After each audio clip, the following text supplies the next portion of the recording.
네, 안녕하십니까. 오늘 전자부품 산업과 나노기술에 대해서 여러분 앞에서 기조 강연을 하게 된 이시우입니다. 이 전자부품 산업과 나노기술과의 그 관계성 또는 그 중요성에 대해서 회사에서 개발하고 또 생산하고 있는 대표적인 제품인 MLCC 그리고 카메라 모듈을 사례로 설명드리겠는데 우선은 먼저 MLCC에 대해서 말씀드리겠습니다. MLCC, 곧 멀티레이어 세라믹 커패시터는 우리말로는 적층 세라믹 커패시터라고도 하고요. 지금 세라믹과 비교하시면 MLCC의 크기가 매우 작죠. 이것은 한 250분의 1 정도의 크기가 되겠습니다. 그래서 이게 크기가 아주 작지만 우리가 사용하는 모든 전자기기에 다 들어가기 때문에 별명으로는 이것이 전자산업의 쌀이다라고 이렇게 불려지기도 하고 있습니다. MLCC는 이 하이테크 기술이 집약된 고부가가치 제품인데요. 재료, 그리고 공법, 그리고 설비의 이 모든 분야, 이 모든 첨단 기술을 활용을 해서 보시는 것처럼 세라믹 분말과 또 금속 분말로부터 만들어지고 있습니다. 이 가치를 이해하기 위해서 간단하게 예시를 들었는데 오른쪽에 보시는 게 이제 500cc짜리 와인잔인데요. 여기에 지금 0603짜리 MLCC를 이제 가득 채웠는데 이 가격이 1억 원에 된다고 합니다. 그 MLCC와 이 나노 기술, 이제 좀 더 본격적인 내용을 말씀드리겠습니다. 나노 기술과의 관계를 이해하려면 MLCC 구조를 좀 이해하면 더 좋습니다. MLCC는 기본적으로 이렇게 전기가 통하지 않는 세라믹 유전체와 전기가 통하는 그런 금속 내부 전극을 교대로 수백 층 이상을 쌓아서 만듭니다. 오른쪽 위에 보시면은 예전에는 레이어가 하나뿐인 그런 디스크 형태의 커패시터가 우리 이제 회로에 들어갔었죠. 근데 그거에 비하면 이것은 이제 수백 층짜리 마천루가라고 비교될 수가 있는 것이죠. MLCC 관점에서의 그 산업의 현황을 좀 살펴봤는데요. 2000년대에는 보시는 것처럼 지식 기반 사회, 그 당시에는 이제 재료 설비에서 경쟁 기반을 구축하는 시기였고, 당시에 요구되는 특성은 높은 용량을 요구했기 때문에 신재료 연구가 많이 있었죠. 근데 2010년 들어서는 이제 정보 기반 사회에서 전자제품은 갈수록 작아지고 전자제품도 그에 따라서 미립 또는 박층화 기술이 필요하게 됐습니다. 그래서 MLCC에서도 단순히 고용량이 아니라 소형 고용량이 요구가 되었고요.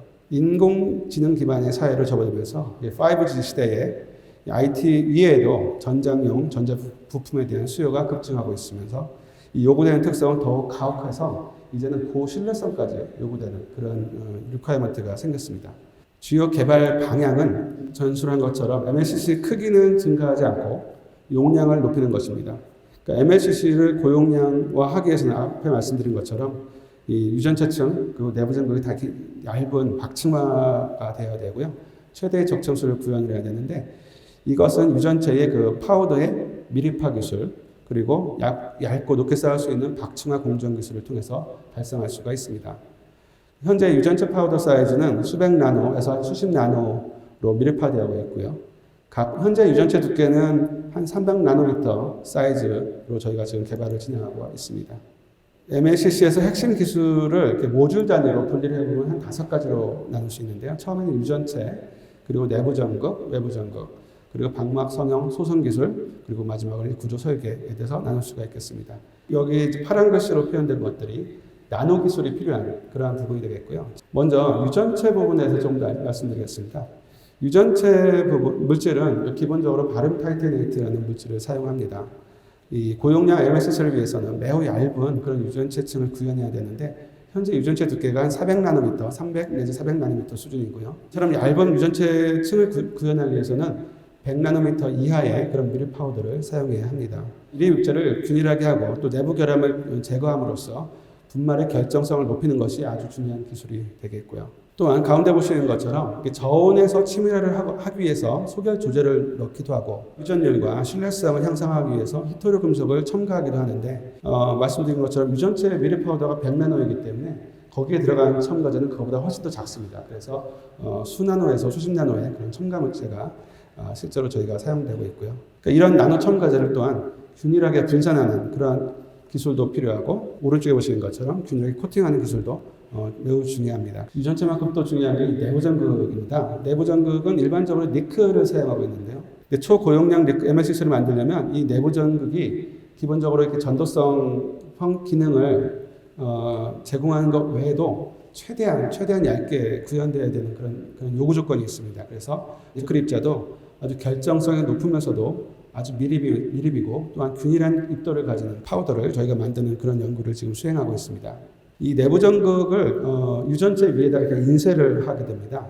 그만 인쇄를 할 때는 이제 페이스트 형태로 만들어서 지금 이제 인쇄를 하게 되는데 이때에 가운데 보시는 것처럼 이 소결성 조절을 위해서 BT 같은 그런 파우더를 같이 첨가하기도 하고 있고요. 또 오른쪽에 보시는 것처럼 이제 금속 니켈 나노 입자를 페이스트로 만든 다음에 이걸 잘 분산을 하고 유전체의 시트에 균일하게 또는 평평하게 인쇄하는 그런 기술이 필요하고 마지막으로는 이제 유전체하고 내부 전극을 동시에 소결하면서 이 수축을 제어하는 그런 기술이 있는데 이것이 사실은 가장 핵심 기술이라고 할 수가 있겠습니다.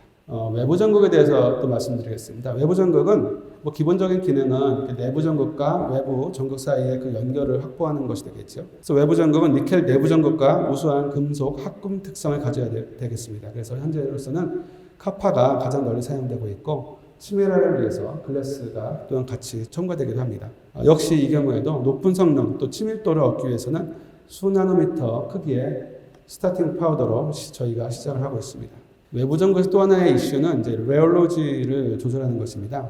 그러니까 외부 전극은 지금은 이제 생산성을 위해서 디핑 방식을 하고 있습니다. 그런데 이제 디핑을 했을 때 저희가 이제 두께라든가 이런 것이 컨트롤이 잘 안 될 수도 있기 때문에 이 경우에 그 레올로지를 스터디를 해서 얼마나 얇고 또한 치밀하게 잘 형성할 수 있는지가 많은 관건이 되고 있습니다. 또한 이제 마지막으로 오른쪽에 보시는 것처럼 코팅된 외부 전극은 치밀하게 형성될 수 있도록 또 열처리하는 그런 소성 기술도 중요한 기술이 되겠습니다.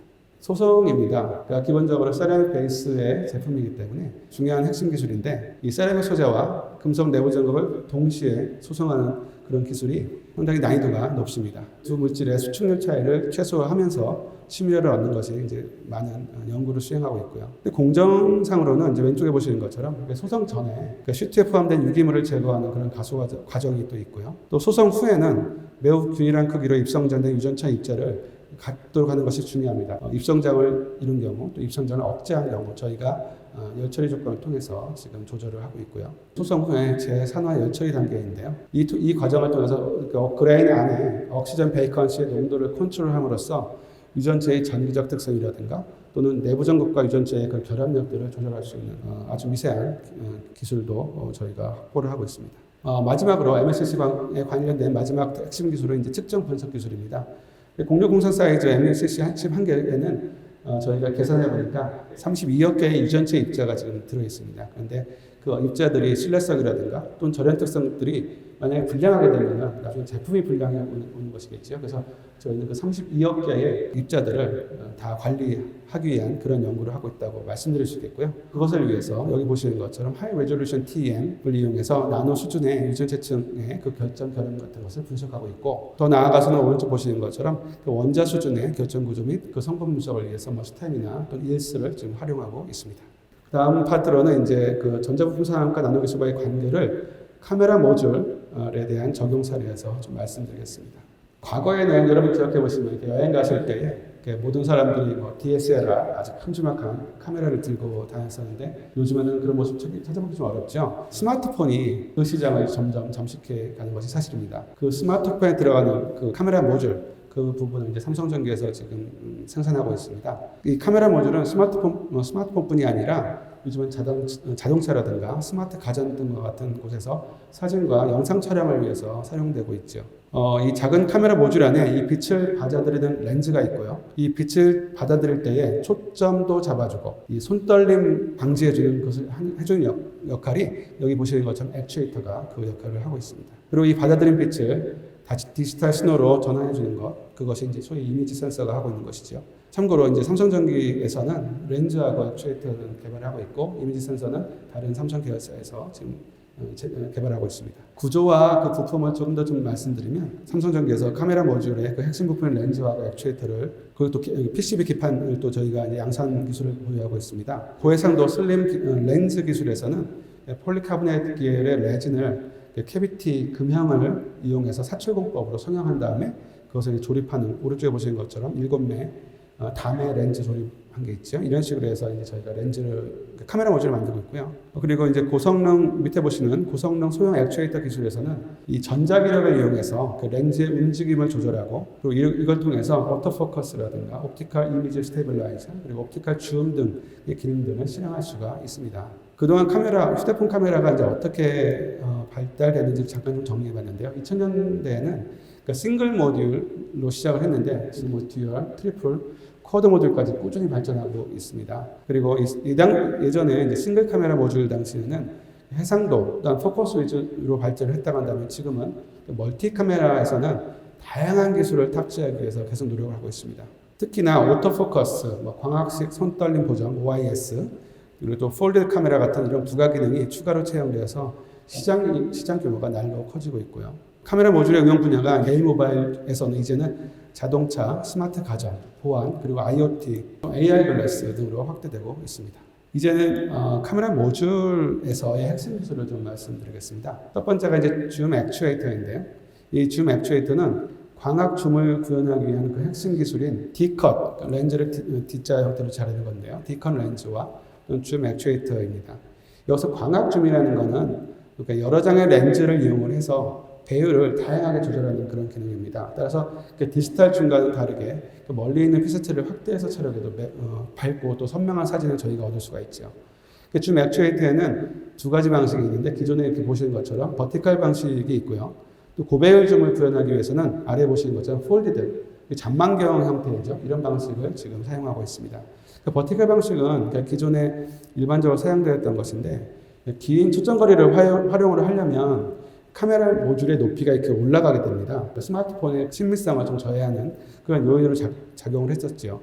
보시는 것처럼 스마트폰의 높이에 맞춘다고 한다면 통상 광학 2 내지 300 정도까지 저희가 줌을 할 수가 있었습니다. 그런데 이제 밑에 보시는 것처럼 폴리드 방식에서는 이 잔망광의 원리를 이용해서 프리즘을 통해서 빛을 반사시키고 그 반사된 빛이 가로로 배열된 렌즈하고 센서를 이렇게 차례로 통과하는 구조가 되어 있습니다. 이걸 통해서 카메라 모듈이 두께가 증가하지 않고 그리고 긴 초점거리를 확보할 수 있기 때문에 고배율 광학줌 구현이 가능하게 되겠습니다. 다음 핵심 기술로 말씀드릴 수 있는 것은 이제 렌즈의 그 설계, 성형 그리고 조립에 관한 기술입니다. 렌즈는 피사체로부터 발산된 빛을 모아서 그 센서에 피사체의 이미지를 맺게 하는 그런 핵심 부품인데요. 렌즈 단품의 그 치수들은 카메라 모듈의 그 해상력을 결정하기 때문에 매우 중요하게 되겠습니다.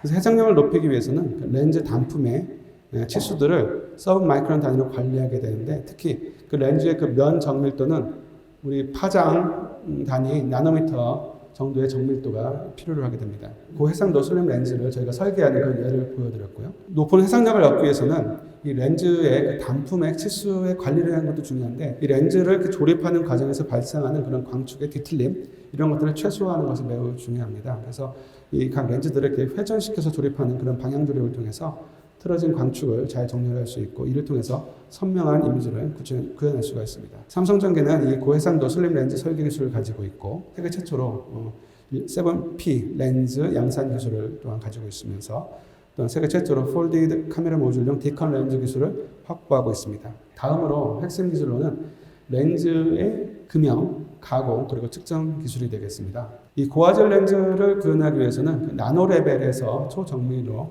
렌즈의 금형 코어를 가공하고 이것을 정밀하게 측정하는 그런 기술이 필요합니다. 삼성전기에는 렌즈 설계에서부터 렌즈 금형 설계를 제작하고 렌즈를 사출 조립하는 그런 일관 생산 체계가 잘 구축되어 있고요.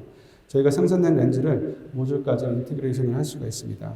초정밀 렌즈 금형 가공을 위해서 형상 정밀도를 70나노급 비금형 가공을 할 수 있고 그리고 1 내지 10나노미터급 면 조도를 확보하는 그런 기술을 보유하고 있고요. 그리고 렌즈의 그 동심도, 디센터 그리고 두께 등 그 나노 단위의 정밀 측정 기술과 설비를 저희가 활용하고 있습니다. 오른쪽은 이제 그 나노 단위의 정밀 측정에 관한 것으로서 이 측정 분해는 0.3나노미터의 그 오차를 측정할 수 있는 그런 장비를 이용을 하고 SEM 이미지에서 팔리싱을 한 후에 저희가 SEM과 또 AF를 통해서 형활도를 저희가 측정하는 나노 단위에서의 측정 기술을 저희가 활용하고 있습니다. 핵심 기술 네 번째로는 이제 고골절 렌즈에 관한 내용인데요. 카메라 모듈에서 이 고화질 그리고 박형화를 대응하기 위해서는 이제 굴절률이 높은 그런 렌즈의 개발이 필요합니다. 그 왼쪽에 보시는 그림이 이제 그 렌즈의 굴절율을 100분의 1 정도씩 높이면 렌즈의 두께를 0.1mm를 줄일 수가 있습니다. 그러니까 렌즈의 두께가 준다는 것은 고굴절율 렌즈를 확보하면서도 그 렌즈의 설계 자유도가 증가하기 때문에 저희가 모듈을 할 때 매우 큰 장점이 있습니다.